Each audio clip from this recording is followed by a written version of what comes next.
দুর্গাপুরের IQ city medical college ও হাসপাতালে দ্বিতীয় বর্ষে মেডিকেল পড়ুয়া প্রতিবেশী রাজ্যের উড়িষ্যার ছাত্রী গণধর্ষণের শিকার হয়েছেন।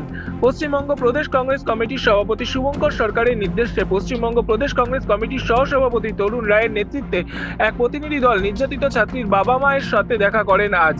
তাদের পাশে থাকার এবং যতদিন দোষীদের শাস্তি না হওয়া পর্যন্ত কংগ্রেস পাশে থাকার আশ্বাস দিয়েছেন। এই প্রতিনিধি দলে তরুণ রায়ের সঙ্গে ছিলেন যুব কংগ্রেস কমিটির সম্পাদক অনুপম সাই ও পশ্চিম বর্ধমান জেলা যুব কংগ্রেসের কমিটির সভাপতি রবি যাদব। রাজনীতি করার জন্য নয়, এক হচ্ছে যে অভয়ার পরে দুর্গাপুরের মুখ ফুটল।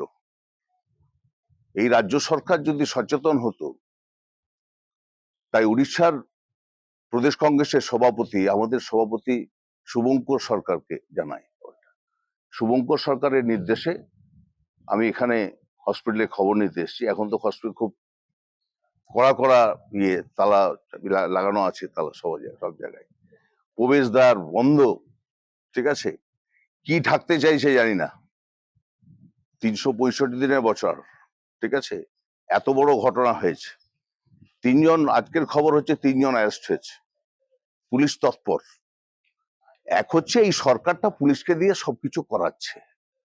পুলিশকে দিয়ে যদি ল অ্যান্ড অর্ডারটাই দেখানো হতো, পুলিশ যদি পুলিশের কাজটা করতো, অনেক এফিসিয়েন্ট পুলিশ অফিসার আছে, পুলিশ রক্তদান করছে, পুলিশ সমাজের কাজ করছে, তাহলে রাজনৈতিক নেতৃত্বরা কোথায় যাবে? সরকারের লোকজন যারা আছে পাড়ায় পাড়ায় পাড়ায় পাড়ায় সমাধান, সেগুলো না করে পুলিশকে সব কাজ করতে হচ্ছে। সেই জন্য পুলিশ ল অ্যান্ড অর্ডার থেকে বিরত থাকছে। এত বড় ঘটনা অভয়ার পরে রাজ্য সরকারের বোধহয় সচেতন হবে ঠিক করেছিলাম, কিন্তু এত বড় প্রশাসনিক গিয়ে ভেঙে পড়েছে এ জানা ছিল না। আর দুর্গাপুরের আমরা গর্ব করতাম যে প্রশাসন হোক যাই হোক, দুর্গাপুরে একটা টাইট ব্যবস্থা আছে, কিন্তু এই কি হলো?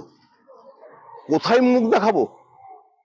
আমার প্রতিবেশী রাজ্য উড়িষ্যা থেকে এসছে মেয়েটি পড়াশোনা করতে এখানে।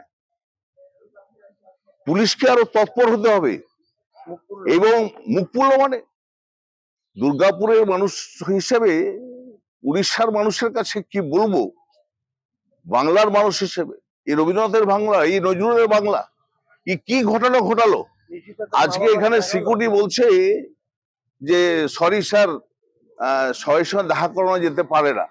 আপনারা কি লুকাচ্ছেন? কেন কঠোর ব্যবস্থা ছিল? হয়তো ছাত্রী সেই সময় বেরিয়েছে। আজকে বাংলার মুখ্যমন্ত্রী একজন মহিলা, সেই জায়গায় মহিলাদের নিরাপত্তা নেই, গ্যাং রেপ হচ্ছে দুর্গাপুরে। আর এখানে সিকিউরিটি এখানে তৎপর, এখানে যে কাউকে ঢুকতে দেওয়া হবে না। তাহলে করছেনটা কি আপনারা? এখানে ইডিয়েট সব একটা, এখানে তৎপরতা দেখাচ্ছে। আগে এই ইডিয়েট গুলোকে করা উচিত, যে একটা হোস্টেল থেকে মেয়ে বেরিয়েছে, তাদের খবর নেই, কোনো তাদের নিরাপত্তা নেই। আজকের দিনে বিভিন্ন জায়গায় তালা দিয়ে রেখেছে, বাবা মায়ের সঙ্গে দেখা করতে দেওয়া হচ্ছে না। কেন? কি লুকাচ্ছেন এনারা? আমরা তো এখানে ঝান্ডা নিয়ে এখানে জিন্দাবাদ করতে আসেনি। কত বড় ধ্বংস করলো, কত বড় এই পরিবেশ, দুর্গাপুরের যে আভিজাত্য, দুর্গাপুরে ডক্টর বিধানচন্দ্র রায়ের স্বপ্নের দুর্গাপুর, এখানে পন্ডিত নেহেরু থেকে আরম্ভ করে সমস্ত প্রতীকৃত তারা এসেছিলেন, দুর্গাপুরকে সাজিয়েছিলেন ভারতবর্ষের কাছে, বিশ্বের কাছে দুর্গাপুর। সেই দুর্গাপুরে এত বড় বড় স্বাস্থ্যের দুর্গাপুর, শিক্ষা দুর্গাপুর, সেখানে বাইরের থেকে ছাত্রছাত্রীরা পড়তে এসে তাদের নিরাপত্তা নেই। আর এখানকার সিকিউরিটি বলছে স্যার আপনাকে তো দেখা করানো যেতে পারে না। কি লুকাচ্ছেন? 365 এখানে, তারপর হসপিটালে আমাদের প্রয়োজন হবে না? দুর্গাপুর থেকে নিজস্ব প্রতিনিধি রিপোর্ট, এএনএম নিউজ। আরও খবরের আপডেট পেতে সাবস্ক্রাইব করুন আমাদের ইউটিউব চ্যানেলটি আর বেল আইকনে ক্লিক করুন নোটিফিকেশনস পেতে।